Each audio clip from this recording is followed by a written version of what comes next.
చంద్రబాబు లోకేష్ పై మండిపడ్డారు వైఎస్ఆర్సీపీ నేతలు. వచ్చే ఎన్నికల్లో తండ్రి కొడుకులు ఓడిపోవడం ఖాయమన్నారు. సీఎం వైఎస్ జగన్ పై నిత్యం బురద చల్లడమే లక్ష్యంగా తండ్రి కొడుకులు రాజకీయాలు చేస్తున్నారని నేతలు మండిపడ్డారు. మడత తీసేస్తే కనీసం పదాలన్నీ బయటికి బాగా వస్తాయి. మడత పెట్టాల్సింది మడత పెట్టేసి ఇప్పుడు నేను కుర్చీ మడత పెడతానంటే ఏం ఉపయోగం చెప్పు?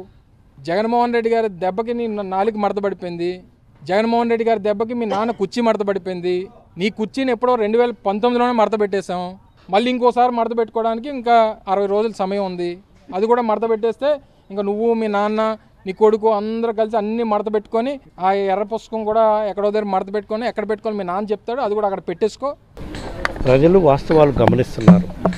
ఎక్కడ ఎవరి ప్రభుత్వంలో రాష్ట్రం అభివృద్ధి చెందింది, ఎవరి ప్రభుత్వంలో రాష్ట్రం అల్లకల్లోలంగా తయారైంది అని ప్రజలు గమనిస్తున్నారు.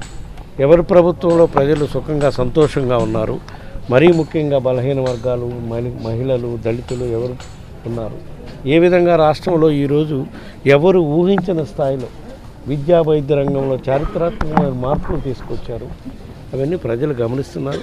ప్రజలు సరైన సమయంలో సరైన తీర్పు ఇచ్చే కార్యక్రమం చేస్తారు. ఎందుకంటే నేను రాజ్యసభ ఎలక్షన్లో చూశాను, ఎన్ని సంవత్సరాల ఇండస్ట్రీ అని చెప్పుకునే వాళ్ళకి ఈరోజు రాజ్యసభలో సీట్లు లేని పరిస్థితి.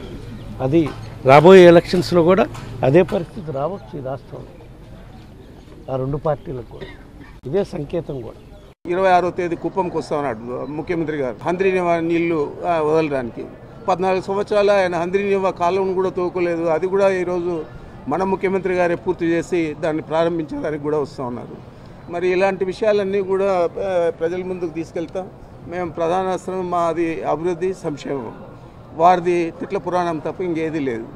మా ప్రభుత్వం చేసిన పనులకు మంచి ఫలితాలు వస్తాయని చెప్పి నేను భావిస్తూ ఉన్నాను. ఇప్పుడు వరకు మీరు చరిత్ర చూశారు. 52 నుంచి మైలవరం కాన్స్టిట్యూన్సీలో అలా ఎన్నికలు జరుగుతున్నాయి, అసెంబ్లీ ఎన్నికలు. మొత్తం అంతా కూడా ఇవాళ వరకు కూడా కమ్ ఎమ్మెల్యేలు చేశారు. అవునా?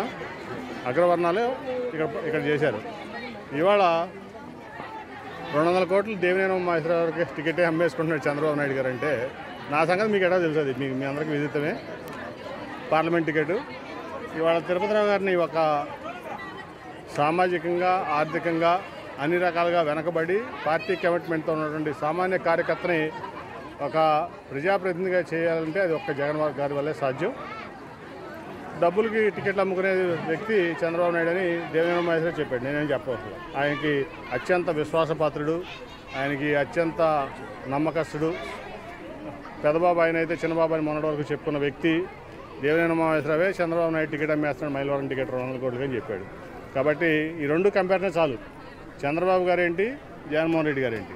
జగన్మోహన్ రెడ్డి గారు ప్రజలకు సేవకుడుగా ప్రజాప్రతినిధి ఉండాలి, నా కార్యకర్తనైనా పెట్టి నేను గెలిపించుకుంటానే ఒక వ్యక్తిత్వం జగన్మోహన్ రెడ్డి గారిది.